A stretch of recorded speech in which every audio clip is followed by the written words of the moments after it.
Pero, syempre, malaking bagay rin sa amin kahit na papano sa aming mga tatay, nakakamustahin man lang tayo, babatiin tayo. Pag uwi natin, may magluluto para sa atin, may mag-aasikaso sa atin. At yung kapalit naman ng mga paghihirap na yun, yung pag-uwi namin, may ngumingiti sa amin na anak namin. May nagmamano sa amin, makakalikang asawa. Sa mga ganong simpleng bagay, yun na yung mga nakakapagpatanggal ng mga pagod namin.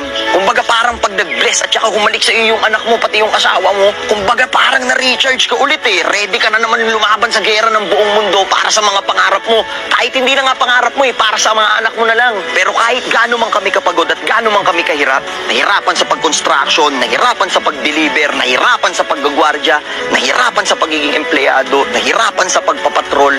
Pag uwi namin, may hakalik sa aming asawa, magmamano na anak, makakakita ng ngiti ng anak. Sa mga ganong simpleng bagay, matatanggal na yung pagod at hirap naming mga tatay.